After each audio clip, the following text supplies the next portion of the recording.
BJP ने संगठन में बड़ा फेरबदल करते हुए राष्ट्रीय अध्यक्ष नितिन नवीन की नई टीम का ऐलान कर दिया है। नई टीम में अनुभवी नेताओं के साथ कई नए चेहरों को भी अहम जिम्मेदारियां दी गई है। राजस्थान की पूर्व मुख्यमंत्री वसुंधरा राजे को राष्ट्रीय उपाध्यक्ष बना दिया गया है, जबकि उत्तराखंड से तीरथ सिंह रावत को भी राष्ट्रीय उपाध्यक्ष की जिम्मेदारी मिली है। राम माधव की संगठन में वापसी हुई है और उन्हें भी राष्ट्रीय उपाध्यक्ष बना दिया गया है। पूर्व केंद्रीय मंत्री स्मृति ईरानी को राष्ट्रीय महामंत्री नियुक्त किया गया है। पार्टी ने कुल 13 राष्ट्रीय उपाध्यक्ष, 8 राष्ट्रीय महामंत्री और 16 राष्ट्रीय मंत्रियों की घोषणा की है। तो राष्ट्रीय महामंत्री संगठन का दायित्व BL संतोष के पास बरकरार रखा गया है, जबकि शिव प्रकाश और सौदान सिंह राष्ट्रीय सह महामंत्री संगठन बना दिए गए हैं। नई टीम के ऐलान के बाद प्रधानमंत्री नरेंद्र मोदी ने सभी पदाधिकारियों को बधाई देते हुए कहा कि उन्हें विश्वास है कि नई जिम्मेदारी पाने वाले सभी नेता संगठन को और मजबूत बनाने के लिए अपना सर्वश्रेष्ठ देंगे। रक्षा मंत्री राजनाथ सिंह, बीजेपी अध्यक्ष नितिन नवीन समेत पार्टी के कई वरिष्ठ नेताओं ने भी नई टीम को शुभकामनाएं दी हैं और मीडिया विभाग में उत्तराखंड के अनिल बलूनी को राष्ट्रीय मीडिया संयोजक बना दिया गया है, जबकि सोशल मीडिया की जिम्मेदारी दीपक महस्के को सौंपी गई है। राजनीतिक जानकारों का मानना है कि बीजेपी ने इस टीम के जरिए अनुभव, संगठनात्मक क्षमता और क्षेत्रीय संतुलन साधते हुए आगामी चुनावी चुनौतियों के लिए मजबूत रणनीतिक ढांचा तैयार किया है।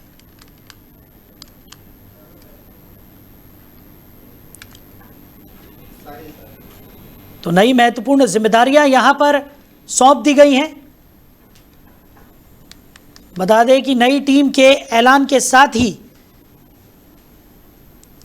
भारतीय जनता पार्टी ने संगठनात्मक क्षमता और अनुभव, साथ ही साथ क्षेत्रीय संतुलन साधने की कोशिश यहां पर की है। और इसी खबर पर ज्यादा चर्चा के लिए पॉलिटिकल एक्सपर्ट नवीन दुबे जी हमारे साथ जुड़ गए।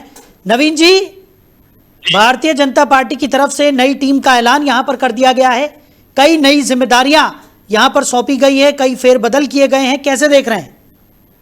नहीं, निश्चित तौर पर देखिए, अब जब उत्तर प्रदेश के चुनाव में मात्र 6 महीने का समय शेष है, हो सकता है पहले हो जाए, तो भारतीय जनता पार्टी भी अपने कील कांटे दुरुस्त कर रही है। सभी राजनीतिक दल अपने अपने संगठनों को रीसफल कर रहे हैं, कोशिश कर रहे हैं जातिगत समीकरण साधे जाएं, और उन्हीं सब चीजों को ध्यान में रखे आज उनके मोर्चों के भी अध्यक्ष बदले गए हैं। किसान मोर्चा से फतेहपुर सीकरी के सांसद हुआ करते हैं हमारे राजकुमार चाहर, उनकी जगह पर दूसरे सज्जन को लाया गया है। इस तरीके की चीजें होती हैं, लेकिन इस सब के से अलग अगर आप देखें साहिल जी, तो सबसे बड़ी चीज ये है कि जनता जो सवाल पूछ रही है उन पर ये संगठन के लोग कितने भारी पड़ पाएंगे, कितना वोटों में तब्दीली ला पाएंगे। क्योंकि आप समझिएगा कि डेवलपमेंट के नाम पर तो किसी शहर को कुछ मिला नहीं उत्तर प्रदेश में।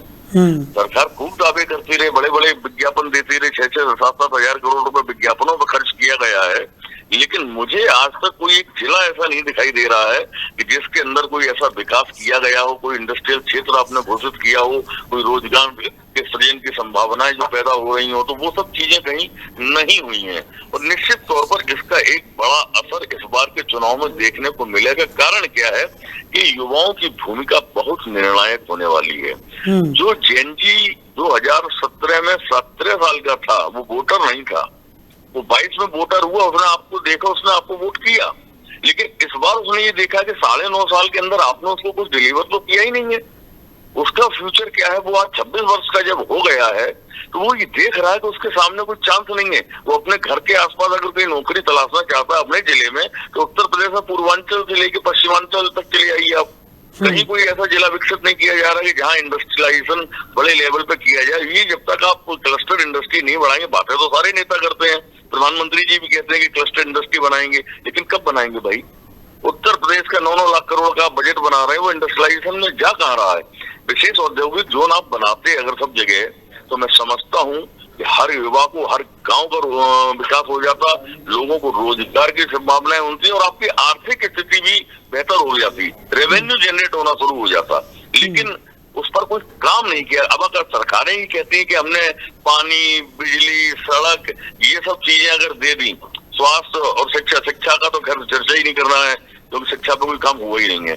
इन बेसिक्स को, अगर इन 5 को ये बेसिक्स हैं, और बेसिक्स को अगर सरकार कहती है कि डेवलपमेंट है, तो मैं समझता हूँ सरकार को दोबारा से और गंभीरता के साथ विकास की परिभाषा को पढ़ना चाहिए।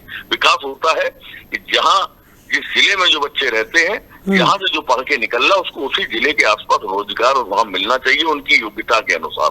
वो नहीं दे पा रहा। हम नहीं कहते सरकारी नौकरी आप क्रिएट कराइए, आपसे होगा भी नहीं, कम से कम ये तो कराइए। आज आपके पास देखिए कॉन्ट्रैक्ट पर आप सारे डिपार्टमेंट के अंदर लोगों को रखे हुए हैं, संविदा पर अस्पतालों में लोग बैठे हुए हैं। तो संविदा से देश नहीं चलने वाला है। आपको रेगुलर अपॉइंटमेंट करने पड़ेंगे। भ्रष्टाचार एक बड़ा कैंसर है इस देश के लिए। उसके ऊपर आपको विजिलेंस की टीमें नहीं बना, आप जिलावार विजिलेंस टीम बनाइए ना, एक टीम में 100 आदमी भर्ती कीजिए, लोगों को स्टाइपेंड दीजिए 20,000 महीने का। पढ़े लिखे युवा घूम रहे हैं, वो अगर इस तरीके का आप सिस्टम डेवलप करेंगे, करप्शन को आप रोक लेंगे तो इकोनॉमी ऑटोमेटिकली आपके हाथों पर आ जाएगी। लेकिन विजन नहीं है, आपके पास प्लानिंग नहीं है, ब्लूप्रिंट नहीं है, केवल भाषण है। मैं समझता हूँ वो सभी दलों के लिए मैं संबोधित करूँ, पर्टिकुलरली इसमें भारतीय जनता पार्टी से पहले भी सरकारें रही हैं। सभी सरकारों की जिम्मेदारी है कि आप डेवलपमेंट का एक खाका खींच के उसको इम्प्लीमेंट करें। आप 2047 का विजन भारतीय जनता पार्टी देती है कि हम विकसित भारत बना देंगे, 100 साल हो जाएंगे आजादी के। प्रश्न ये है कि आपने उसके फेज कहाँ डिसाइड किए हैं।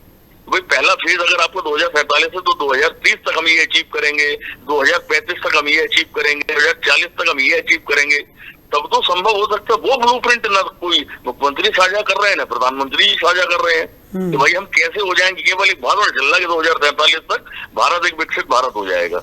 ठीक, तो इन चीजों पर काम करने की सरकारों को जरूरत है। चलिए नवीन जी, हमारे साथ जुड़ने के लिए, इस तमाम चर्चा के लिए आपका बहुत शुक्रिया। और इसी खबर पर ज्यादा चर्चा के लिए हमारे मैनेजिंग एडिटर रमेश ठाकुर जी भी हमारे साथ जुड़ गए। रमेश जी, नई टीम के साथ बीजेपी ने एक बड़ा संदेश देने की कोशिश यहाँ पर की है, और जिस तरीके से हम लगातार देख रहे हैं कि जो ये फेरबदल हुए हैं उसको अब भारतीय जनता पार्टी के लिए मतलब माना जा रहा है कि अनुभव, संगठनात्मक क्षमता और क्षेत्रीय संतुलन साधते हुए आगामी जो रणनीति है उस पर और आगामी चुनावी चुनौतियों के लिए एक मजबूत रणनीतिक ढांचा तैयार करने की कोशिश भारतीय जनता पार्टी ने की है। कैसे देख रहे हैं आप? देखिए, मुझे लगता है पूरी जो नई लिस्ट है, अगर पहले पन्ने से और आखिरी पन्ने तक अगर आप सही से एनालिसिस करो तो आपको हर विभागों में जो पुराने जमाए पुराने चावल जिनको कह सकते हो वो यथावत हैं। बिल्कुल। पूरा मीडिया का जितना भी है रहते अब भी देखेंगे। लेकिन इसमें एक अटपटा सा जो निर्णय, जो फैसला है वो है अमित मालवीय का। अमित मालवीय उन चेहरों में आते हैं जो 10 से लेकर 10-12 सालों में प्रधानमंत्री के सबसे विश्वसनीय सोशल मीडिया को हैंडल करने वाले व्यक्ति हैं, जो सच को झूठ, झूठ को सच करने में जिनके अंदर एक कहते हैं कि महारत हासिल थी। उनकी जगह दीपक महत्रिस को, जो उड़ीसा से ताल्लुक रखते हैं, उनको जोड़ा गया है, क्योंकि उनकी काबिलियत अभी तक हम लोगों के सामने नहीं आई है, देखी नहीं है। हाँ, अमित मालवीय ने जिस तरीके से पूरे विपक्ष को काउंटर करते आए हैं, कांग्रेस को, इवन कांग्रेस की अगर आप आईटी सेल में देखो, बहुत बहुत बड़े लोग बाहर में शामिल हैं, उनको भी ये डिफीट करते हुए आते, मात देते हुए आ रहे थे।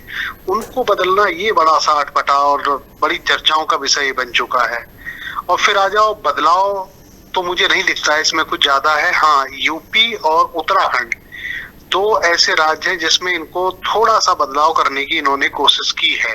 लेकिन उत्तराखंड में भी वो 3-4 चेहरे, एक अगर यूपी की अब बात करो तो जिस तरीके से एक मुस्लिम चेहरा इन्होंने लिया है, जो अलीगढ़ मुस्लिम यूनिवर्सिटी के वाइस चांसलर रहे हैं, मंसूर तारिक, उनको रखा गया है। ये चेहरा रखने का थोड़ा सा संदेश ये जाता है कि कहीं ना कहीं अल्पसंख्यक समुदाय के वोट पे भी अब 2027 पे इनकी नजर है, क्योंकि अक्सर ये आरोप लगता था कि आप मुस्लिम कोई भी चेहरा आप में नहीं रखते हो। वही बात सही है, क्योंकि इस समय अगर मोदी कैबिनेट आप उठा के देखो, इवन पूरे जितने भी 22 राज्यों में इनकी सरकार है, वहां आपको मुस्लिम चेहरा कोई ही अपवाद के रूप में आपको दिखाई दे जाए। लेकिन इस बार 2 चेहरे इन्होंने लिए हैं, मंसूर तारिक को लिया है और एक अल्पसंख्यक मोर्चे में भी लिया है। तो ये कहने के लिए कि विपक्ष हमेशा सवाल उठाता है कि आप अल्पसंख्यक को बिल्कुल नकार देते हो, तो वो नहीं कह पाएंगे। और दूसरा एक निर्णय इन्होंने और अच्छा लिया है कि आम आदमी पार्टी के जितने भी 7 मेंबर ऑफ पार्लियामेंट, राज्यसभा जो जितने भी आए थे, उसमें एक संगठनात्मक रणनीतिकार जिसको कहें, और पूर्व प्रोफेसर साथ रहे किसी यूनिवर्सिटी में, संदीप पाठक को उन्होंने राष्ट्रीय महामंत्री बनाया है। ये मुझे लगता बहुत बड़ी बात है। अपने आप में भारतीय जनता पार्टी में एक चमत्कारी फैसला कहा जाएगा कि जो बाहर से व्यक्ति लिए जाते हैं वो अधिकतर संगठन में नहीं रखे जाते हैं। बेशक उनको सरकारों में, आयोगों में या किसी में जिम्मेदारी दी जाती है, लेकिन इस बार हमने थोड़ा सा देखा है कि नया इन्होंने एक प्रचलन शुरू करा है, अपने ट्रैक में थोड़ा बदलाव करा है कि बाहर से आए हुए नेताओं को भी इन्होंने संगठन में बड़ी जिम्मेदारी दी है। और तीसरा फैसला ये है, सुनील बंसल की शक्ति को जिस तरीके से उन्होंने शुरू से अब तक देखा है, उनको फिर उसी पद पे, महामंत्री के पद पे उनको यथावत रखा है। बीएल संतोष अपनी जगह पे काबिज है, और 3-4 चेहरे और भी हैं जो वो अपनी जगह पे ही यथावत है। अब इसमें नया चीज जहां आप कह रहे हो कि बदलाव की बात है, उसमें सिर्फ और सिर्फ बदलाव इसलिए आप कह सकते हो, वसुंधरा राजे को डिप्टी पद दिया गया है, उपाध्यक्ष, वो पहले भी रह चुकी हैं, उनको रखा है। और राम माधव का जो आरएसएस कोटे से आते हैं, जिनकी जिम्मेदारी अभी जम्मू कश्मीर, लद्दाख वगैरह में दी गई थी, तो उनको भी प्रमोट करके डिप्टी बनाया गया है, उपाध्यक्ष का उनको पद दिया गया।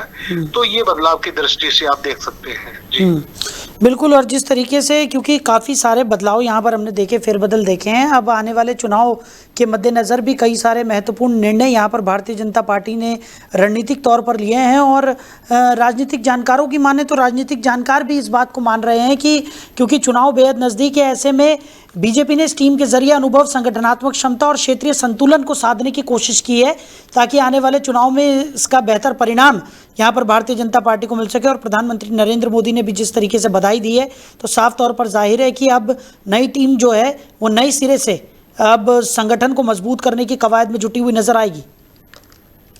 नहीं, बिल्कुल सही बात है। इसमें देखो 2-3 विभाग ऐसे हैं जो बहुत ज्यादा इम्पोर्टेंट हैं। सोशल मीडिया हो गया, सोशल मीडिया के अलावा आपको उसमें 3 भागों में बांटा है, सोशल मीडिया संयोजक, सोशल मीडिया सह संयोजक, जिसमें अनिल बलूनी तो हैं, उसको लीड करेंगे। फिर जो सह संयोजक में है 3 लोग रखे गए हैं। एक तो पूर्व पत्रकार, आप अच्छी भली बात उनको जानते हैं, प्रदीप भंडारी जी, वो हैं। सिद्धार्थ यादव हो गए, फिर आशीष उषा अग्रवाल हो गई, और फिर आप सोशल मीडिया सह संयोजक भी इन्होंने बनाए हैं 4, जिसमें हैं एक प्रीति गांधी हैं, और एक हमारे साथ के ही साथी पत्रकार, बहुत अच्छे मेरे मित्र हैं, शिवानंद द्विवेदी, उत्तर प्रदेश से आते हैं, उनको रखा गया है। फिर आलोक भट्ट उत्तराखंड से आते हैं, उनको भी रखा गया है। और फिर एक नया नाम अरुण यादव जो हरियाणा से ताल्लुक रखते हैं, उनको भी रखा गया है। तो कुल मिला के इन्होंने चीजों को बदलाव करा है। और वहीं युवा मोर्चा के अभी तक आप देखते हैं कि एक नया यंग, उनको फिर एमपी का टिकट देके उनको अंदर रखा गया, लेकिन उनकी जगह रिप्लेसमेंट करके डॉक्टर हेमांग जोशी जो गुजरात से ताल्लुक रखते हैं, उनको बनाया गया है। युवाओं की कमान उनको दे दी गई है। वही महिला मोर्चा में शायद रूप कुमारी चौधरी जो छत्तीसगढ़ से आती है, उनको रखा गया है। किसान मोर्चे में भी बदलाव कर दिया है, बंसीलाल गुर्जर को रखा गया है। और एससी मोर्चा, SC ST मोर्चा, इनमें भी सब में बदलाव कर दिया है। और जैसे मैंने 2 मुस्लिम चेहरों की बात की थी, एक अल्पसंख्यक मोर्चा कुंवर वासित अली, ये भी उत्तर प्रदेश से आते हैं। अब इसकी क्रोनोलॉजी को आप समझिएगा, दोनों मुस्लिम जो चेहरे हैं, दोनों उत्तर प्रदेश से वास्ता रखते हैं। वो इसलिए रखते हैं, 6-7 महीने के बाद चुनाव होना है, 26 करोड़ जनसंख्या वाला प्रदेश, उसमें अगर भारतीय जनता पार्टी की कोशिश रहेगी 5% या 10-12% भी अगर मुस्लिम वोट अगर ले आते हैं, तो भी इनका बहुत भी बढ़ेगी और सीटों में भी इनका इजाफा हो सकता है।